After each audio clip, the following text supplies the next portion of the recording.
Hello दोस्तों, मैं आशीष फिर से एक नए वीडियो में आ गया हूँ जिसका नाम है हाइपर प्यूटिरिज्म। पिछले वीडियो में आपने देखा होगा प्यूटिटरी ग्लैंड के बारे में जो बहुत ही शानदार था।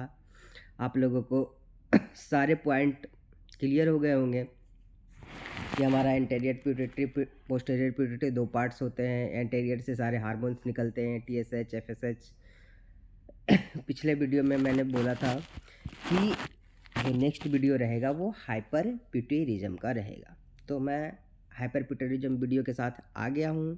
आप लोग इस वीडियो में जानेंगे हाइपर प्यूटिरिज्म क्या होता है। जैसे ही आपको ये वर्ड्स दिखा होगा हाइपर प्यूटिरिज्म, हाइपर का मतलब क्या होता है। कोई भी वर्ड्स में अगर हाइपर लगा हुआ होता है तो उसका मतलब होता है उसका लेवल बढ़ा होना।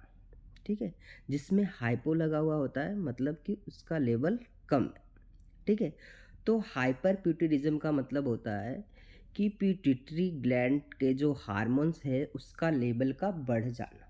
ठीक है, प्यूटिटरी ग्लैंड्स के हार्मोन्स का लेवल को बढ़ जाना ही हम क्या बोलते हैं, उसको हाइपर प्यूटिरिज्म बोलते हैं।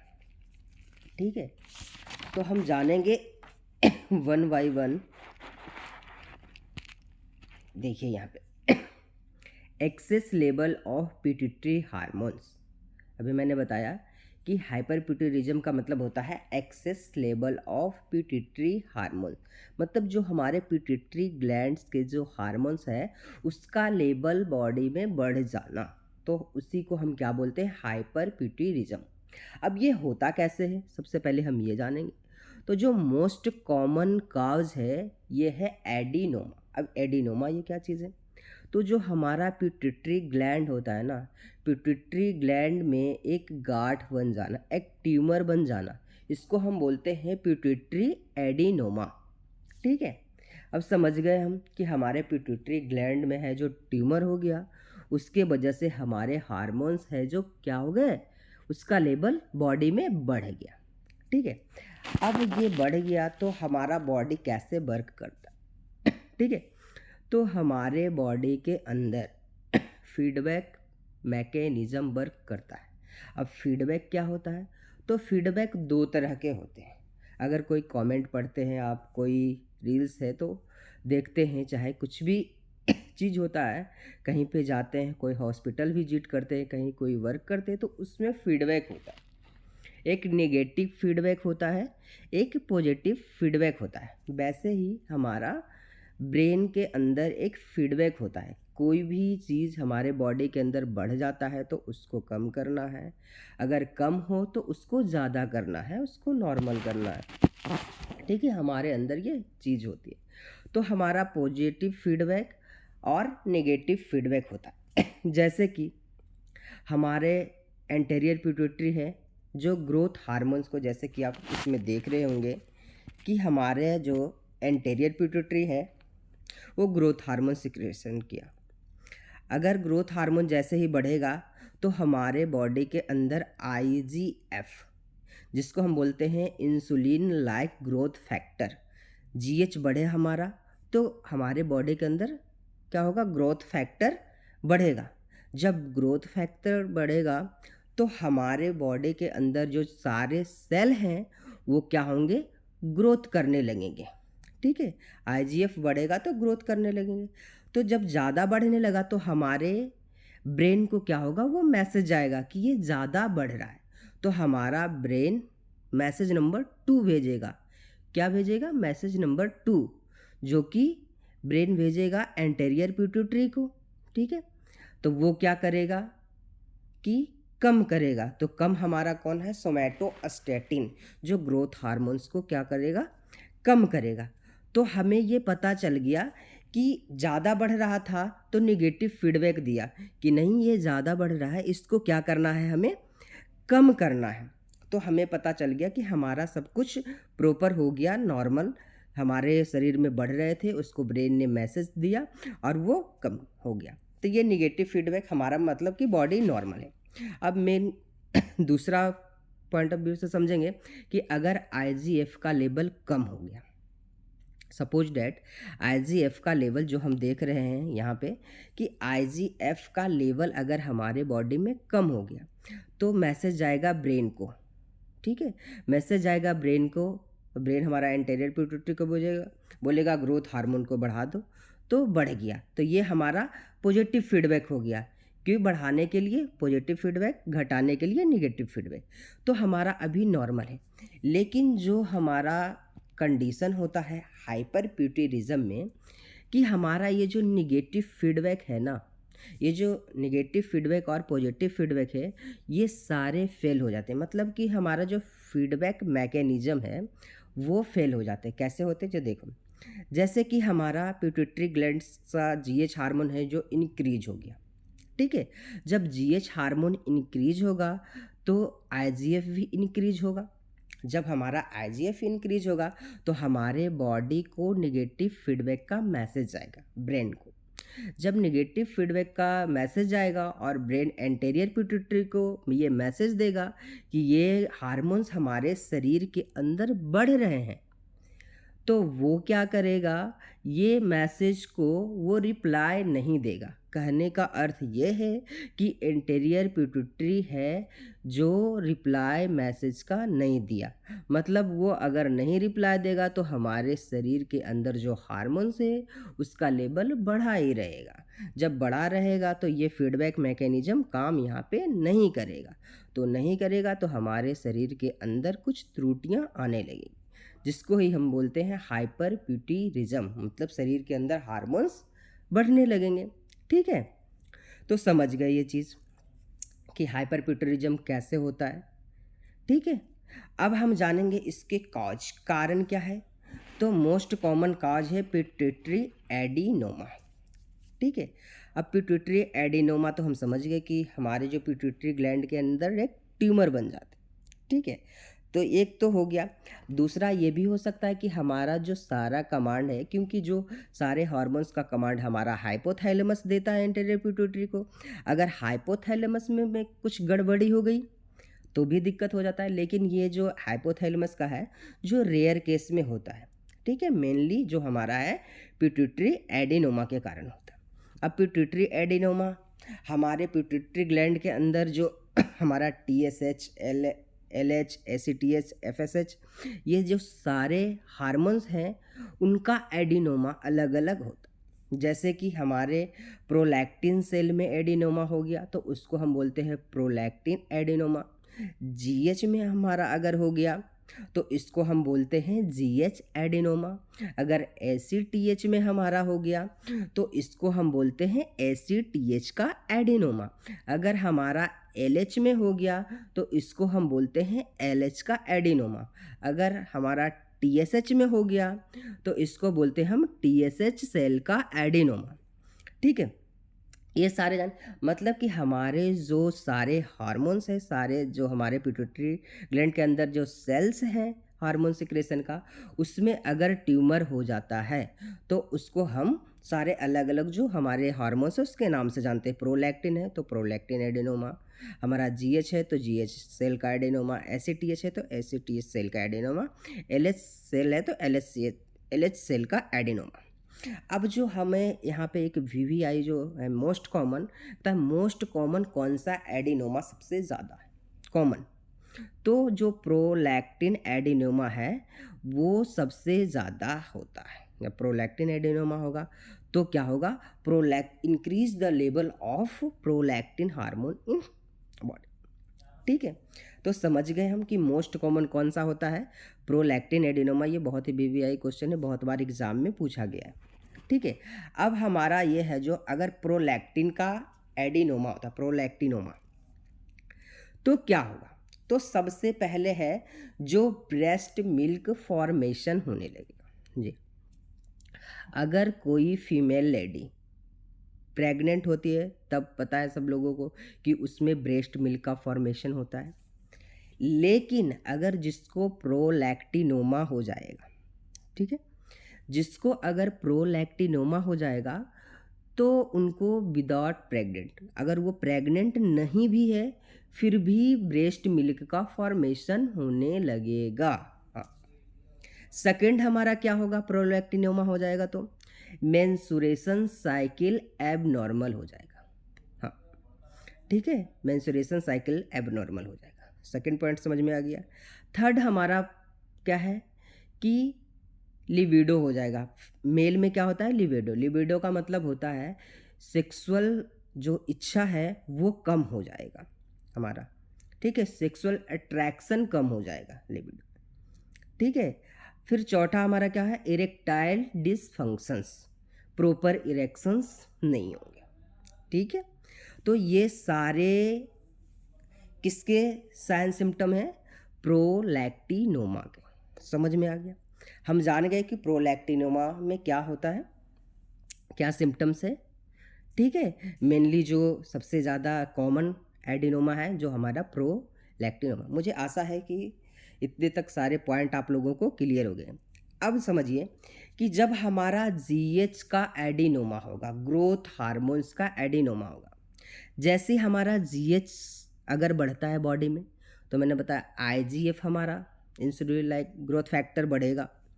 जब इंसुलिन लाइक ग्रोथ फैक्टर बढ़ेगा तो क्या होता है, अगर चाइल्ड में ग्रोथ हार्मोन्स बढ़ा, अगर चाइल्ड में ग्रोथ हार्मोन्स बढ़ता है तो एक डिजीज होती है जिसको हम बोलते हैं गिगांटिज्म। क्या बोलते हैं, गिगांटिज्म। क्या बोलते हैं इसको, अगर ग्रोथ हार्मोन्स चाइल्ड में ज़्यादा बढ़ता है तो इसको हम एक डिजीज के नाम से जानते हैं गिगांटिज्म। क्या बोलते हैं, गिगांटिज्म।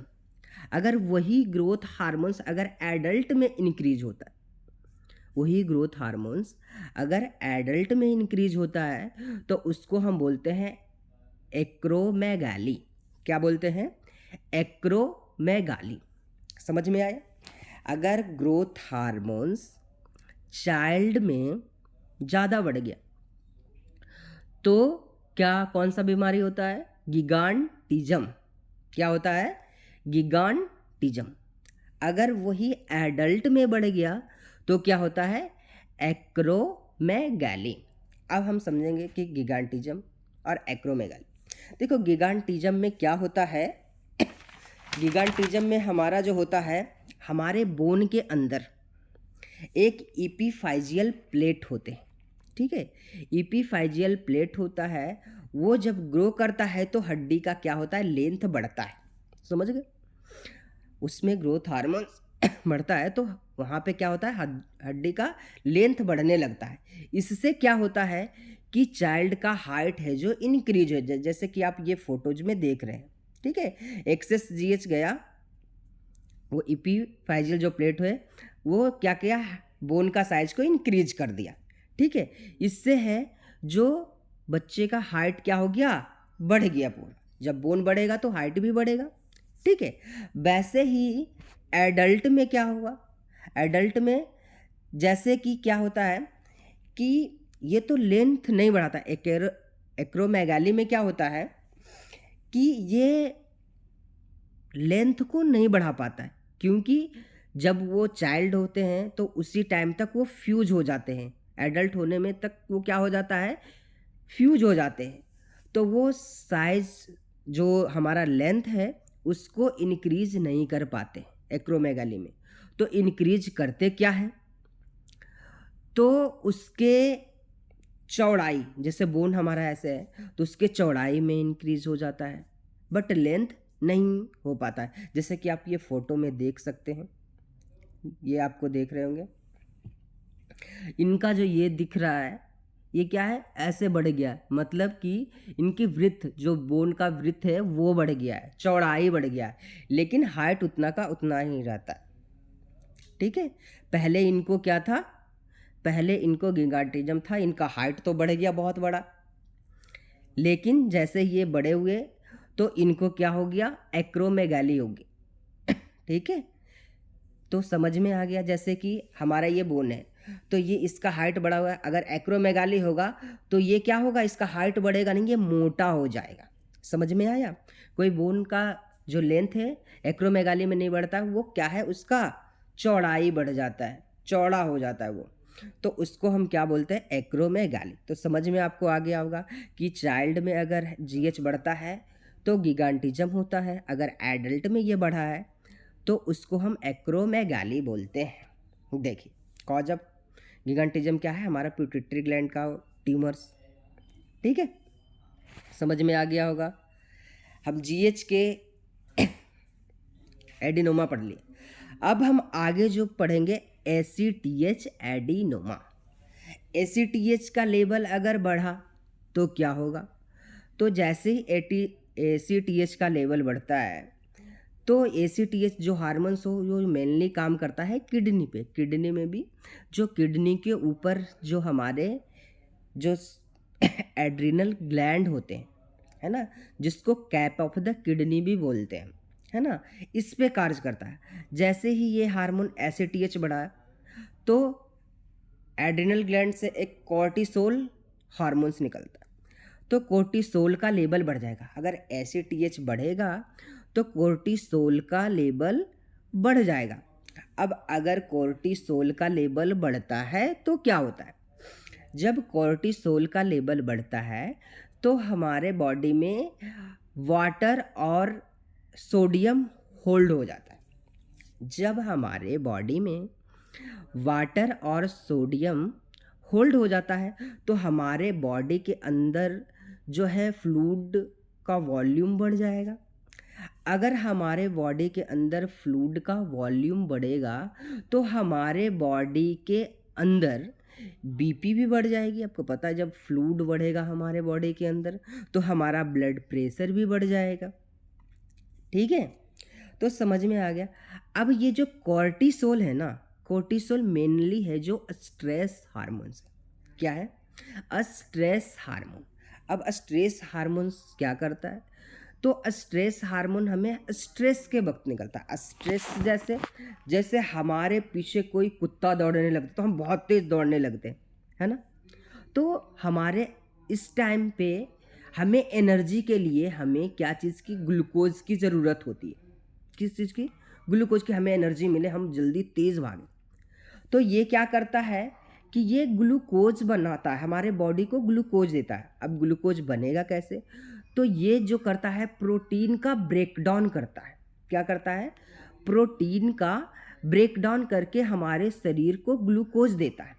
अब देखो प्रोटीन का जब ब्रेकडाउन होता है तो हमारे शरीर में मसल वेस्टिंग शुरू होता है, मसल वीकनेस स्टार्ट हो जाता है। ठीक है, तो समझ में आया कि कोर्टिसोल एक स्ट्रेस हार्मोन है। या स्ट्रेस के लिए मतलब जब हमारा शरीर स्ट्रेस होता है तब ये बनता है। ठीक है, फिर क्या होगा, जब हमारा शरीर में ग्लूकोज बढ़ेगा तो हमारा शुगर लेवल भी बढ़ जाएगा, तो शुगर लेवल भी बढ़ सकता है। अब जो ये कोर्टिसोल है ना, कोर्टिसोल है जो हमारा रात के टाइम में कम हो जाता है। मतलब कि अगर कोर्टिसोल अगर बढ़ गया हो तो हमारा क्या होगा, स्लीप डिस्टर्बेंस होगा। जैसे कि हमारा कोर्टिसोल रात में कम हो जाता तो हम आराम से सो जाते हैं। ठीक है, अगर वही कोर्टिसोल लेवल अगर बढ़ जाए तो हमें नींद नहीं आएगी। ठीक है, तो अगर कोर्टिसोल का लेवल बढ़ा हुआ है तो हमारा क्या हो जाएगा, बीपी बढ़ जाएगा, शुगर बढ़ जाएगा, मसल वेस्टिंग होगा और हमें नींद नहीं आएगी, नींद में डिस्टर्बेंस, स्लीपिंग डिस्टर्बेंस होगा। फिर आपका है मूड स्विंग होगा, आपका मन बदलेगा, कभी ये करने का मन करेगा, कभी वो करने का मन करेगा। तो आप जान गए होंगे कि एसीटीएच एडिनोमा के साइन एंड सिम्टम क्या है, बीपी बढ़ना, शुगर बढ़ना, स्लीप डिस्टर्बेंस, मूड स्विंग। कैसे हुआ वो आपको पता लग गया। अब नेक्स्ट है हमारा टीएसएच का एडिनोमा। टीएसएच का एडिनोमा है तो ये पता है टीएसएच आपका थायराइड ग्लैंड पे कार्य करता है। तो थायराइड ग्लैंड से हार्मोन T3 T4 जिसको हम बोलते हैं ट्राइआइडोथायरोनिन और टेट्राआइडोथायरोनिन, T3 को बोलते हैं ट्राइआइडोथायरोनिन और T4 को हम बोलते हैं टेट्राआइडोथायरोनिन। अगर T3 T4 बढ़ेगा तो क्या होगा, हमारा BMR बढ़ जाएगा, हमारा हार्ट रेट बढ़ जाएगा, हमारे शरीर के अंदर वेट का लॉस होगा। जब थायराइड ग्लैंड बढ़ेंगे तो इसको अच्छे तरीके से पढ़ेंगे। ठीक है, तो आपको समझ में आ गया TSH adenoma, ACTH adenoma, prolactin adenoma और जीएच एडिनोमा। ठीक है, अब आप अगर एफएसएच और एलएच का एडिनोमा होगा तो क्या होता है, तो हमारा मेंस्ट्रुएशन साइकिल्स एबनॉर्मल हो जाता है, फिर इनफर्टिलिटी भी हो सकती है। ठीक है, अब ये तो हम जान गए कि ये सारे एडिनोमा, इसको हम डिटेक्ट कैसे करेंगे? तो मेनली कोई भी चीज़ होता है तो हमें ब्लड टेस्ट, तो ब्लड टेस्ट हम करेंगे। तो ब्लड टेस्ट में हम जो जितना भी सारा जो हार्मोन्स है ना, आपको पता हो गया कि उसका लेवल बढ़ा है, तो हम अगर उसको डिटेक्ट करने के लिए तो हम क्या करेंगे कि सारे हार्मोन्स का टेस्ट कर लेंगे, जो भी हमारा है, TSH, FSH, LH, है ना, हमारे जो पिट्यूटरी ग्लैंड के जो सारे हार्मोन्स है उसका टेस्ट कर लेंगे। फिर हमारा क्या है, एक OGTT, एक जो हमारा है जो फर्स्ट क्लास टेस्ट, जिसको हम बोलते हैं प्रोफेशनल एकदम, इससे हमें पता चलता है, ठीक है, confirmation. Oral glucose tolerance test, OGTT, क्या होता है OGTT का full form? Oral glucose tolerance test, ठीक है। इसमें करते क्या है, इसमें करते ये हैं कि जैसे कोई पेशेंट है तो उसको हम रात भर फास्टिंग रखते हैं, ठीक है। जब रात भर फास्टिंग रखते हैं और सुबह उसका ग्रोथ हार्मोन्स क्या है चेक कर लिया जाता है, क्या कर लिया, चेक कर लिया गया, फिर उसको हम 75 mg ग्लूकोज दे दिए, ठीक है, ग्लूकोज दे दिए। तब हम क्या होना चाहिए, फिर हम आधे घंटे के बाद जब हम चेक करते हैं, आधे घंटे के बाद जब हम चेक करते हैं तो हमारा क्या होना चाहिए, जो हमारा GH का जो लेवल है वो क्या हो जाना चाहिए, कम हो जाना चाहिए। क्यों कम हो जाना चाहिए? क्योंकि अगर बॉडी में बढ़ेगा तो हमारा बॉडी जो ब्रेन है जो निगेटिव फीडबैक मैकेनिज्म कार्य करेगा। अगर हमारा बॉडी में कुछ भी चीज़ बढ़ने लगता है तो ब्रेन को मैसेज जाता है ना, और वो कम करने के लिए बोलता है। तो जैसे ही हमारा, जब हम उसको दिए इंसुलिन तो कम होना चाहिए। जब 30 मिनट के बाद हम देखें कि हमारा GH का लेवल कम नहीं है, बढ़ा हुआ ही है, इसका मतलब है कि हमारा जो नेगेटिव फीडबैक मैकेनिज्म है वो फेल हो चुका है। इसका मतलब कि हमारा पिट्यूटरी एडिनोमा है, हमारा पिट्यूटरी ग्लैंड वर्क नहीं कर रहा है। तो OGTT से हम कन्फर्मेशन करते हैं। एक हमारा है, अगर प्रोलैक्टिन का जांच करना तो सीरम प्रोलैक्टिन टेस्ट भी करते हैं, जिसका नॉर्मल वैल्यू होता है 8 से 25, ठीक है। तो ये सारे टेस्ट है जिससे हम डिडक्ट कर सकते हैं। अब देखिए, जो मेनली पिट्यूटरी एडिनोमा होता है तो उसमें दो ही चीज़ हो सकता है, एक तो हार्मोन्स का लेवल बढ़ सकता है, और दूसरा क्या हो सकता है, जैसे कि अगर ट्यूमर है पिट्यूटरी में, अगर ट्यूमर है पिट्यूटरी में तो क्या होगा, उसका साइज तो इंक्रीज होगा। जब उसका साइज इंक्रीज होगा तो उसके अगल बगल के जो वहाँ पे नर्व्स वेसल्स गुजर रहे हैं उन पे तो प्रेशर पड़ेगा ना। जब से अब छोटा सा चीज़ है, अब छोटा सा चीज़ है और इतना समय बढ़ा हुआ, अगर ये बढ़ना स्टार्ट करा तो इधर इधर जो हमारे फिंगर्स हैं इसमें ये टच होने लगे कि नहीं, इस पर प्रेशर पड़ने लगा, कंप्रेशन होने लगे कि नहीं।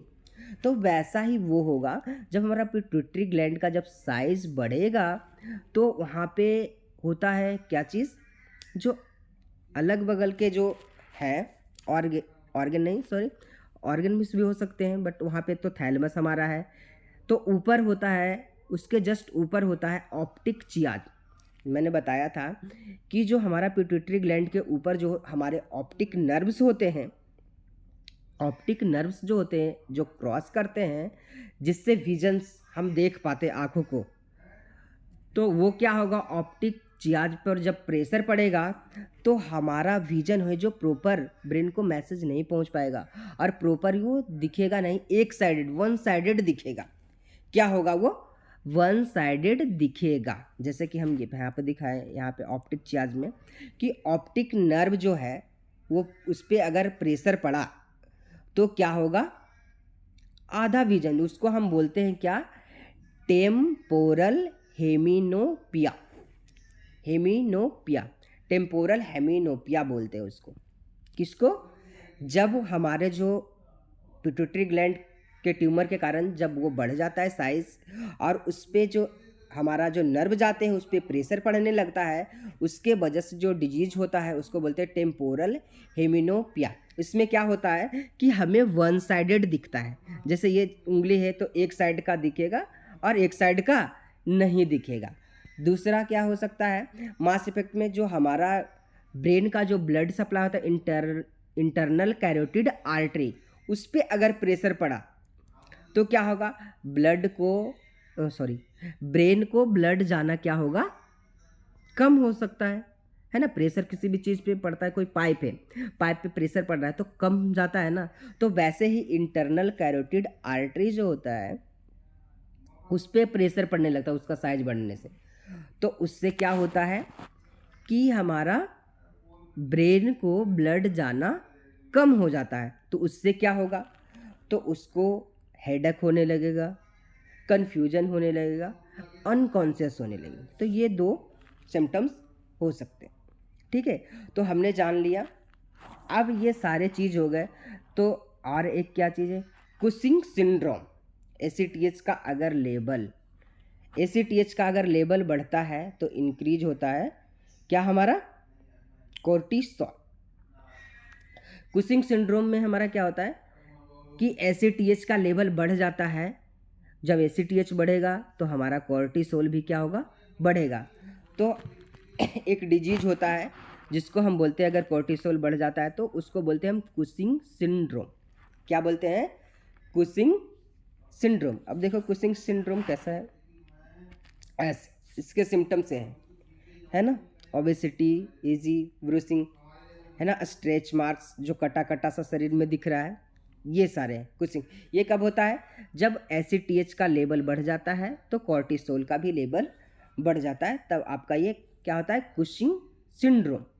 ठीक है, ये पूछ भी सकते, वेरी वेरी इंपॉर्टेंट है एग्जाम्स के पॉइंट ऑफ व्यू से। कुशिंग सिंड्रोम किस चीज़ के लेवल बढ़ने से होता है, तो हमारा एसीटीएच, जब एसीटीएच बढ़ेगा तो कोर्टिसोल का लेवल भी बढ़ेगा।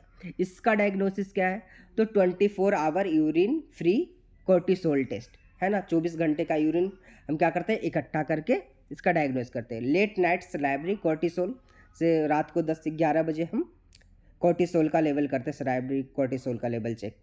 फिर हमारा है लो और हाई डेक्सामेथासोन। जैसे कि हमारा, अगर हम किसी को बाहर से डेक्सामेथासोन देते हैं, है ना, डेक्सामेथासोन दिए तो वो क्या करेगा, अगर बॉडी में बढ़ा हुआ है कोर्टिसोल तो उसको क्या करेगा, कम करेगा। तो अगर वो कम कर दिया तो हम समझ जाएंगे कि हमारा बॉडी नॉर्मल है। अगर वो नहीं कम कर रहा है तो हमें पता चल जाएगा कि कोर्टिसोल का लेवल बढ़ा हुआ है, एसीटीएच बढ़ रहा है, कोर्टिसोल बढ़ रहा है, तो हमें कुशिंग सिंड्रोम है। समझ गए, इतना से आपको समझ में आ गया। अब इसका उपाय क्या है, अगर पिट्यूटरी एडिनोमा हो गया तो इसमें हम क्या क्या कर सकते हैं, ट्रीटमेंट क्या कर सकते हैं। तो ट्रीटमेंट हम यही कर सकते हैं कि सबसे पहले जो हो हार्मोन्स को बैलेंस, हार्मोन्स को कम करना होगा जो बढ़ा है। दूसरा में हम क्या कर सकते हैं, ट्यूमर को ट्रीट कर सकते हैं, है ना, ट्यूमर को ट्रीट कर सकते हैं, ट्यूमर को ख़त्म करना होगा, है ना।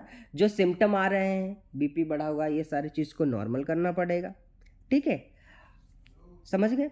तो मेनली जो है, जैसे कि ट्यूमर का जो मेनली उपाय है वो क्या होता है, सर्जरी, है ना। सर्जरी के माध्यम से हम ट्यूमर को क्या करेंगे, निकाल देंगे। अगर कोई कंडीशन ऐसा भी होता है, वो रेयर केस कंडीशन होता है कि कभी कभी ऐसा भी होता है हमारा कि हमारे जो पिट्यूटरी ग्लैंड है ना, वो ग्लैंड को भी निकालना पड़ता है ना, सर्जरी के माध्यम से। कभी कभी उसमें ज़्यादा कॉम्प्लिकेशंस हो जाते हैं उससे किसी कारणवश, तो उसको पिट्यूटरी ग्लैंड को भी हमें क्या होता है, निकालना पड़ता है। तो उस कंडीशन को, उस सर्जरी को हम क्या बोलते हैं, तो पिट्यूटरी ग्लैंड रिमूवल को हम बोलते हैं हाइपोफाइसेक्टमी। क्या बोलते हैं, हाइपोफाइसेक्टमी। समझ में आ गया। तो आपको ये क्लास कैसा लगा आप बताइएगा, इसमें सारे पॉइंट्स आपको क्लियर हो गए होंगे। मुझे आशा है कि ये सारे पॉइंट्स आपको बहुत ही अच्छे से क्लियर हो गए होंगे, ये सारे नोट्स के द्वारा। ठीक है, अब हम नेक्स्ट वीडियो जो बनाएंगे वो है हमारा हाइपर हो गया तो हाइपो का भी। तो नेक्स्ट वीडियो में हम मिलेंगे हाइपोपिट्यूटिज्म के साथ, और उसका नेक्स्ट वीडियो हमारा थायराइड ग्लैंड का है ना। तो जब तक के लिए बाय बाय, टाटा, मिलते हैं नेक्स्ट वीडियो में एकदम शानदार तरीके से। जब तक के लिए बाय।